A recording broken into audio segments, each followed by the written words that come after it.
Elohim Adonai Shama Shama Shama Elohim Adonai Shama Shama Shama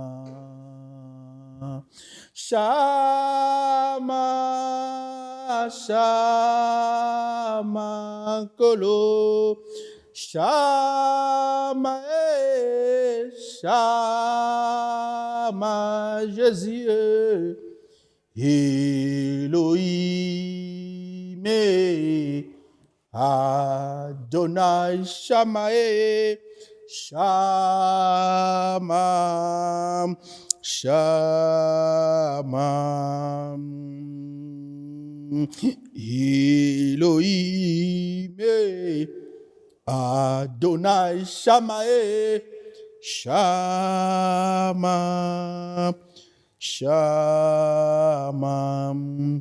La parole qui a été faite chair et là est habitée parmi nous, plein de grâce et de vérité. Et nous avons contemplé sa gloire, une gloire comme la gloire du Fils unique, venu du Père. Jean chapitre 1, verset 14. Éternel Dieu le Tout-Puissant, nous te disons merci pour ce temps favorable.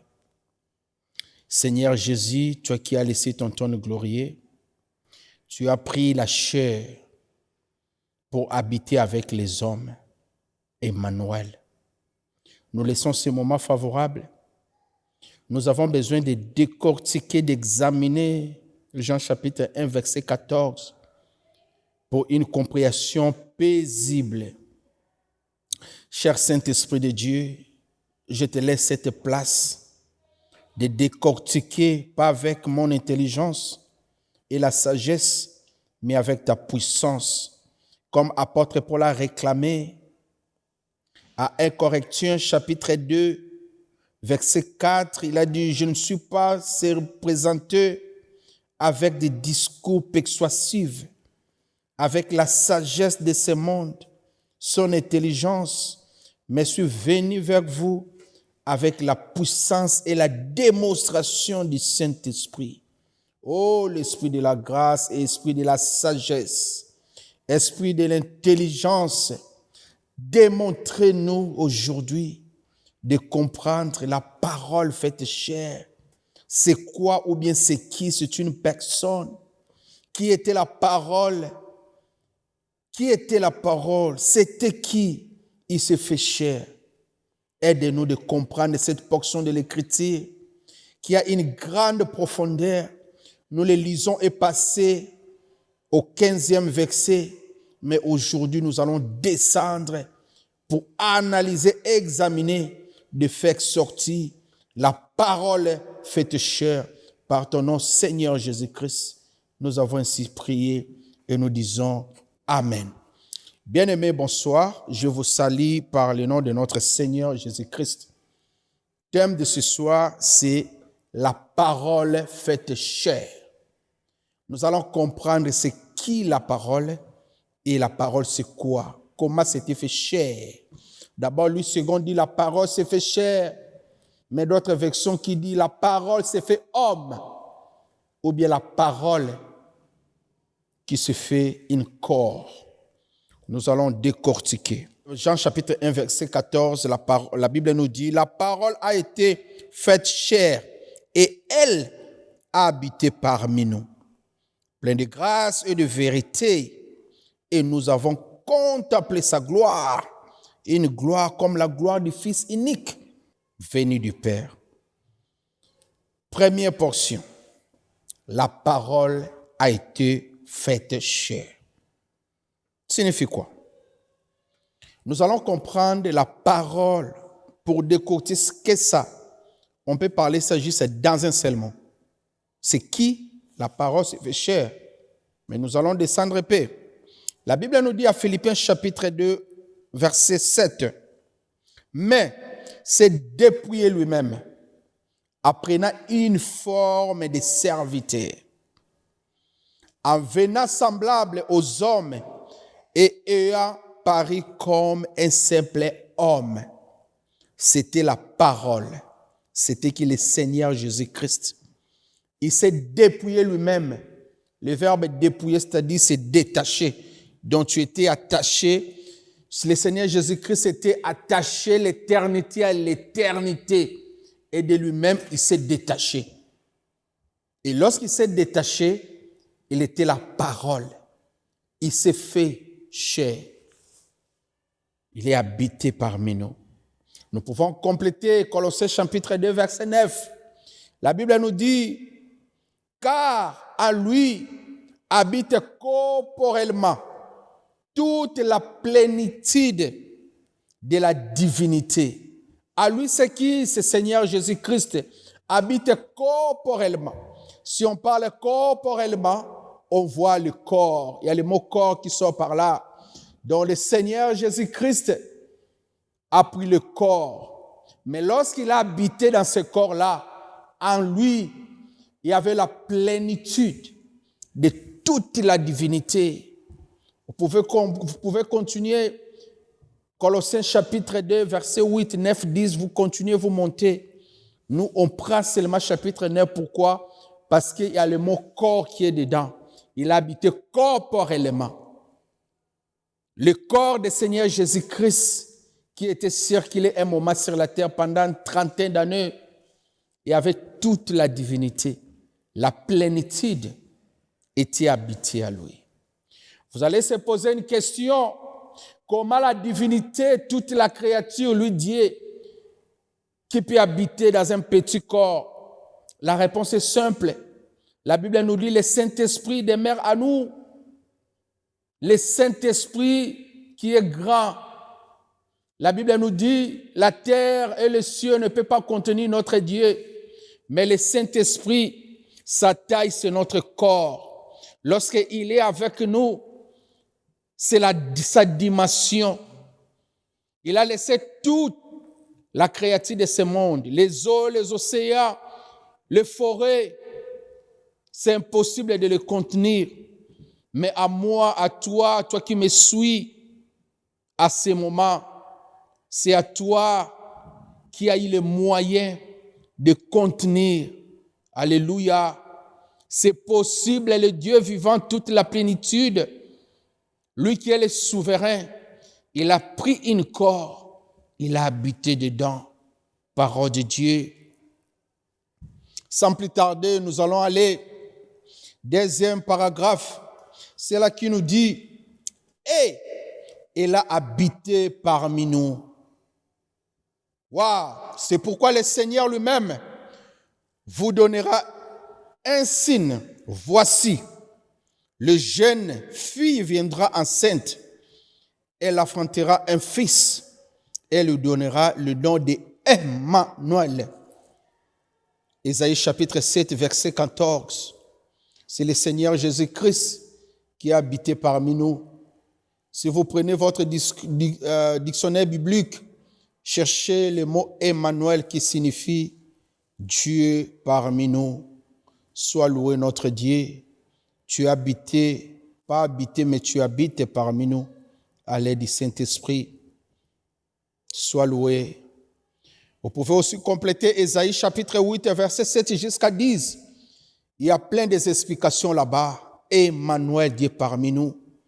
À cause du temps, on ne peut pas lire et examiner. Vous pouvez noter et lire dans votre maison lorsque vous allez rentrer. Ésaïe 8, 7 jusqu'à 10. Moi, je soulève directement Matthieu, chapitre 1, verset 23. Vous pouvez lire Matthieu, chapitre 1, verset 19 jusqu'à 24.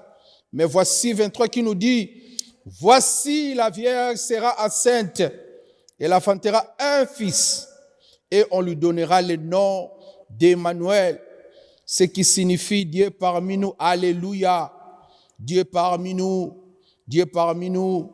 Ésaïe chapitre 6, 61, premier verset, c'est égal à Luc chapitre 4, verset 18. Si vous lisez 16e verset, Luc 4, 16 jusqu'à 18. La Bible nous dit, la Bible explique, lorsque le Seigneur Jésus était invité dans les synagogues, dans un sabbat, comme était leur culture, on l'a appelé pour prêcher la bonne nouvelle.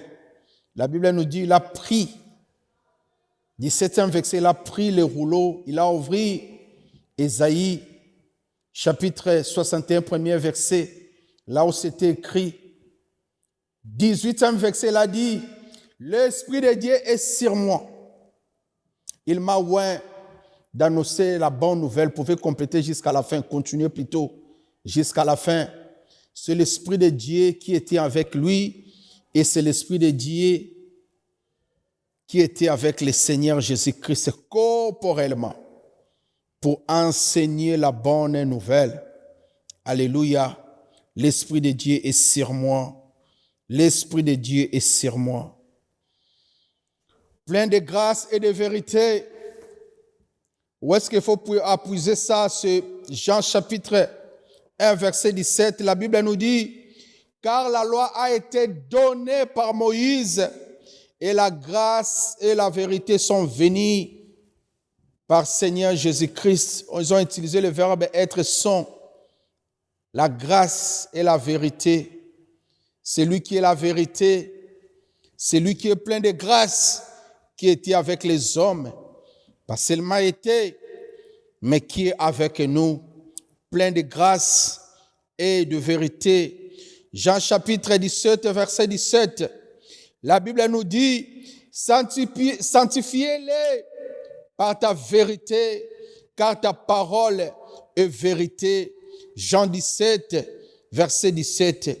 La vérité là dont la Bible nous parle, c'est toi, Seigneur Jésus-Christ. Oh, Jean chapitre 15, verset 3, la Bible nous dit, déjà vous êtes purs, toi et moi, vous êtes déjà purs. À cause de quoi? À cause de la parole. Je vous ai annoncé. Chers frères et sœurs, toi qui me suis présentement, toi qui suivras ces passages, cette vidéo, tu es déjà pur à cause de la parole de Dieu. À cause de la parole qu'on vous a annoncée. Oh, la parole, c'est lui, Seigneur Jésus-Christ. Donc le Seigneur Jésus-Christ allait dire, à cause de moi,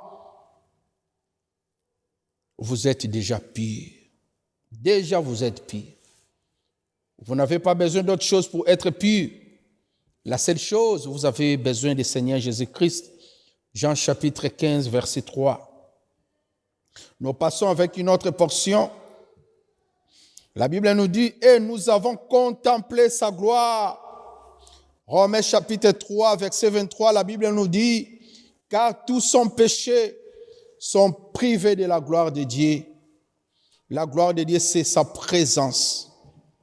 Si tu as péché, tu es privé de la gloire de Dieu. Or, ici, on dit, nous avons contemplé sa gloire. Nous avons contemplé, il parlait de sa présence. Les disciples ont eu cette chance-là de toucher le Seigneur physiquement parce qu'il était palpable et vous pouvez le voir. Aujourd'hui, je le sens par l'Esprit. Je souhaite qu'il soit aussi pour toi une bénédiction de ces soirées. Toi qui vas suivre ça sur Facebook, WhatsApp, je ne sais pas, qu'il soit aussi pour vous, car je le sens spirituellement. Jour et nuit, sa présence est là. Nous l'avons reçu, nous avons crié à lui. Si les disciples l'ont reçu physiquement dans leur maison, nous, on a crié à lui et on l'a reçu spirituellement. Nous sommes en train de contempler sa gloire, jour et nuit.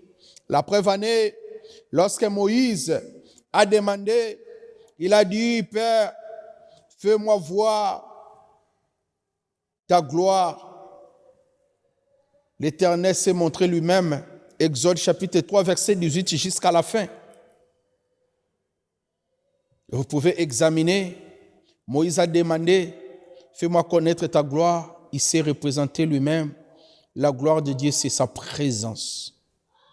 Pour contempler sa gloire, Il devait se fait voir physiquement. Aujourd'hui, se fait voir spirituellement. Mais je vais vous dire une chose. Il y a plein de hommes de Dieu, ils ont déjà vu Jésus. Je connais un cousin à moi, a vu Jésus physiquement. Je connais pasteur Marcelo qui a dit, il a déjà vu Jésus. Peut-être qu'à pour vous, gloire à Dieu, je n'ai jamais eu cette occasion, je n'ai jamais passé cette expérience, mais je le sens sur place. À ces moments, il est avec moi. Je le sens par mon esprit. Je le sens par mon esprit. Je le sens par mon esprit. Je le sens par mon esprit. C'est pour cela que la Bible nous a donné un conseil à Éphésiens, chapitre 4, verset 30. N'atteignez pas le Saint-Esprit. D'autres versions qui disent, n'attristez pas le Saint-Esprit de Dieu par laquelle vous avez été scellés pour le jour de la rédemption. Faire attention, frères et sœurs, toi qui demeures toujours dans le péché, toi qui es en train d'entraîner le Saint-Esprit, de les rendre encore tristes et faibles, faites attention, car nous serons scellés par lui. Si l'avènement arrive aujourd'hui, enlèvement, pour être scellé, nous avons besoin du Saint-Esprit pour être enlevés. La sélection, sceller, c'est la sélection, c'est-à-dire pointer. Vous avez déjà pointé. À d'autres termes, un sceau de cachets. Les cachets là que nous circulons avec, c'est le Saint-Esprit, notre identité. Ce n'est pas bien de les rendre des fois tristes.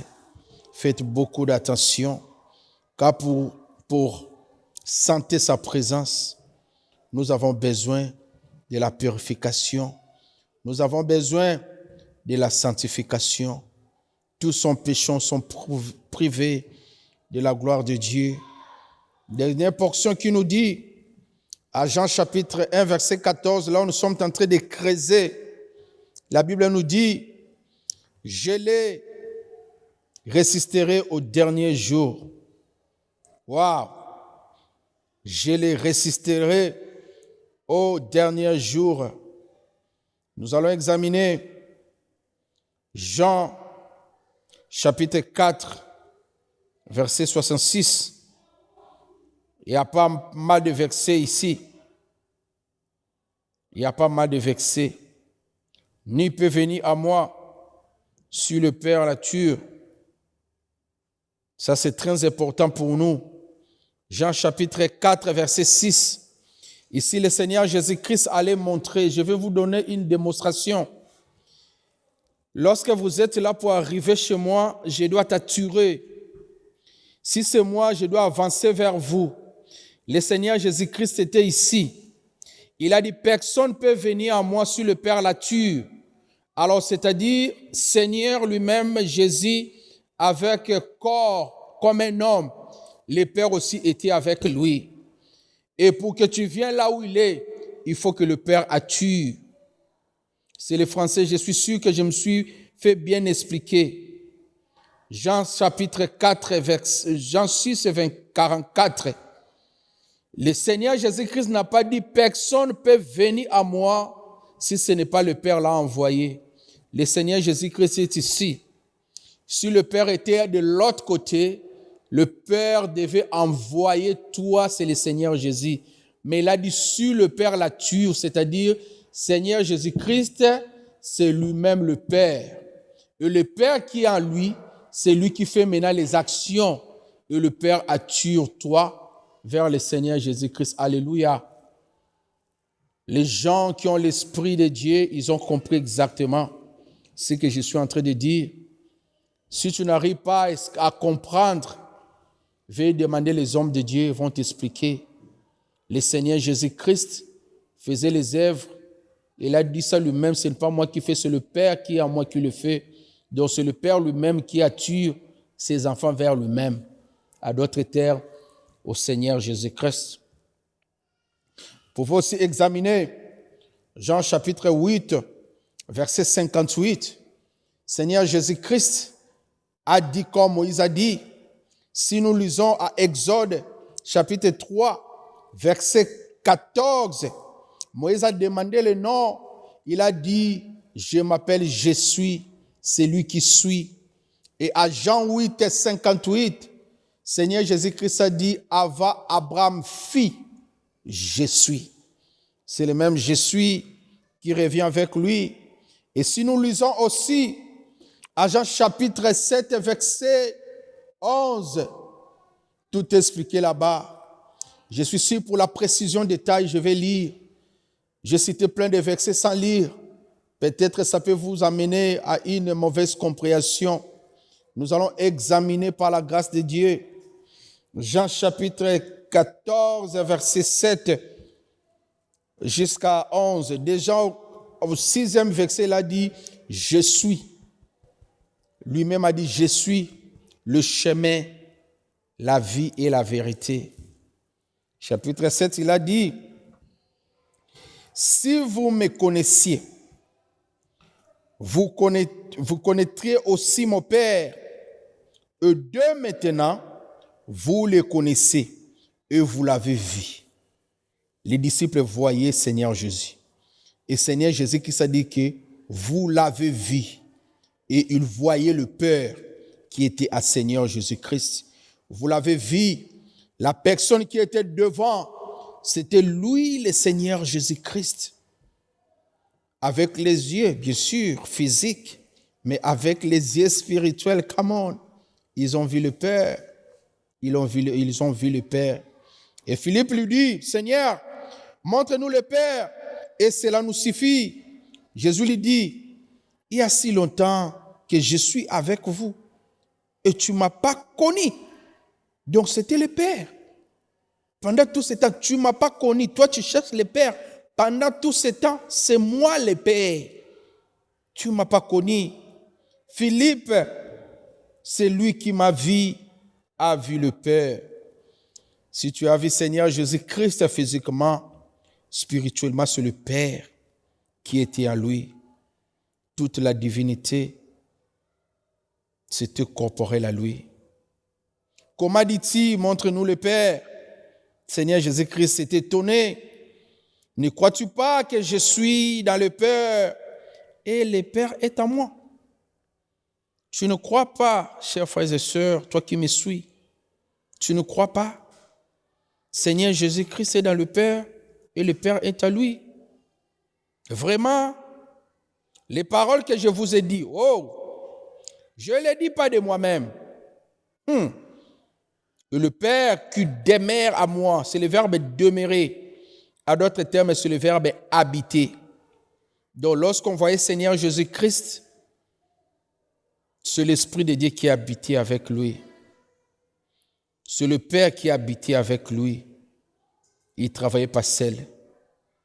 C'est lui le Père. Seigneur Jésus-Christ, il est bel et bien le Père. Et le Père demeure à moi. C'est lui qui fait les œuvres. C'est le Père qui faisait les œuvres. Ce n'est pas Seigneur Jésus-Christ. À d'autres termes, c'est lui-même parce que les disciples le voyaient. Croyez-moi, je suis dans le Père et le Père est en moi. Moi, je vais dire que le Père est au-dedans de moi. Croyez, du moins à cause de ses œuvres. Si vous ne croyez pas, c'est qu'on est en train de lire, c'est vrai, mais à cause des œuvres. Nous allons conclure ce message en un seul mot. Les enfants de Dieu, ils ont compris. Selon Actes des Apôtres, chapitre 13, verset 48, la Bible nous dit, les païens, ils ont écouté la parole. Ils se émis de joie et de plaisir. Ils glorifiaient la parole. Mais ce qui est destiné à la vie éternelle, ils ont crié. Qu'il soit ainsi pour toi de croire ce que je viens de dire par le nom de Jésus-Christ. Parce que tu es destiné à la vie éternelle. Si tu ne crois pas, tu glorifies cette parole, mais tu n'as pas crié. Tu n'es pas destiné à la vie éternelle. Mais si tu es comme moi, crois là où tu es. Dis ta main là où tu es. C'est le Seigneur Jésus-Christ. C'est lui le Père. Actes des Apôtres, chapitre 13, verset 48. Pour bien conclure ce message, Jean chapitre 1, verset 14, je vais relire encore. La Bible nous dit, et la parole a été faite chair, et elle a habité parmi nous, pleine de grâce et de vérité. Et nous avons contemplé sa gloire, une gloire comme la gloire du Fils unique venu du Père. Jean 1, 14. Voici la Bible, ce qui nous présente à Jean chapitre 1, verset 1 jusqu'à 4. Au commencement était la parole, et la parole était avec Dieu, et la parole était Dieu. Au commencement était la parole, et la parole était avec Dieu, et la parole était Dieu. C'était la parole qui s'est fait chair. Si on dit la parole était Dieu, c'est-à-dire la même parole là qui s'est fait chair, c'était Dieu lui-même. Je continue ma lecture par le nom de Jésus. Je continue cette lecture. La parole était Dieu. Et elle était au commencement avec Dieu. Toute chose a été faite par elle. Elle sait qui, c'est quoi. En soi, elle sait qui, c'est la parole. Toute chose a été faite par elle. Et rien de ce qui a été fait n'a été fait sans elle. C'est la parole. En elle était la vie. Et la vie était la lumière des hommes. C'est le Seigneur Jésus-Christ. Genèse chapitre 1, verset 1. La Bible nous dit, au commencement, Dieu a créé la terre et les cieux. Au commencement, Dieu a créé le ciel et la terre. D'autres versets qui disent la terre et le ciel. Ici, on dit, au commencement, Dieu a créé. Au commencement, Dieu a fait quoi? A créé. Jean chapitre 1, verset 1, la Bible nous dit, au commencement était la parole et la parole était avec Dieu. Et c'est la parole qui a créé. C'est simple à comprendre. Que Dieu bénisse encore sa parole. Si la parole a créé toutes choses, rien n'a été créé sans la parole. Rien n'a été créé sans la parole. Donc c'est la parole qui a créé toutes choses. Et c'est la même parole-là qui s'est fait chair. Au commencement, Dieu a créé le ciel et la terre. C'est-à-dire la parole qui a créé toutes choses. C'est clair que c'est le français. On parle de toutes choses. La parole a créé toutes choses. C'est-à-dire le ciel et la terre qui étaient créés par la parole. Et la parole, c'est qui? C'est Seigneur Jésus-Christ. Même parole là qui dit, la parole était avec Dieu et la parole était Dieu lui-même. Ici, Genèse encore nous confirme, Dieu a créé le ciel et la terre, c'est-à-dire c'est la parole qui est Dieu, tout était créé. C'est que Dieu bénisse encore sa parole. Éternel Dieu le Tout-Puissant, soit loué, soit glorifié. Notre Papa, le Créateur incréé, tout était créé en toi. En dehors de toi, nous sommes tous des créatures. C'est toi qui es le seul créateur. Elohim, on ne peut pas avoir deux dieux à la fois. Elohim qui signifie en hébreu Dieu avec plusieurs facettes. Si tu es trois dieux, le Père, le Fils et le Saint-Esprit, tu ne seras jamais Dieu, car Dieu, tu dois être seul. Ce sont des fonctions, des attributs que tu occupes. Toi, Elohim, tu n'es pas Eloïa comme un Dieu, mais tu es Elohim, corporé, un seul Dieu qui règne pour toujours. Comme le Seigneur Jésus-Christ a dit ça lui-même, à toi l'adoration, il n'y a que toi qui peux recevoir l'adoration de notre vie. Luc chapitre 4, verset 8, à toi l'adoration. Sois loué, sois glorifié. Seigneur, bénis ton peuple qui ont suivi cette prédication. Je déclare par le nom de Jésus que cette parole pénètre dans nos cœurs, de confesser pour être sauvés. Romains chapitre 10, verset 8, jusqu'à verset 8, 9 à 10, à confessant, on parvient à la justice. Si tu confesses le Seigneur Jésus-Christ est Dieu, tu parviens à la justice. Que nous confessons, Seigneur Jésus, fais-moi faveur. Jusqu'à la dernière seconde de ma vie, je confesse chaque jour que tu es Dieu. Nous avons vu les gens qui ont commencé avec toi, ils sont arrêtés quelque part. La Bible nous dit, si serait possible, il prendra même un tiers des Élis. Papa, si je suis parmi ces Élis, qu'il ne soit pas mon cas, jusqu'à ce que je vais laisser ce monde.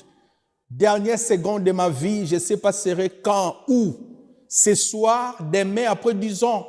Mais ce que je demande, je t'en prie, Seigneur, les dernières secondes là, je confesse que tu es Dieu, qu'il soit ainsi pour mes enfants, pour des générations et des générations, pour tout Élie dans ce monde. Par ton nom, Christ Jésus, nous avons ainsi prié et nous disons Amen, Amen, Amen.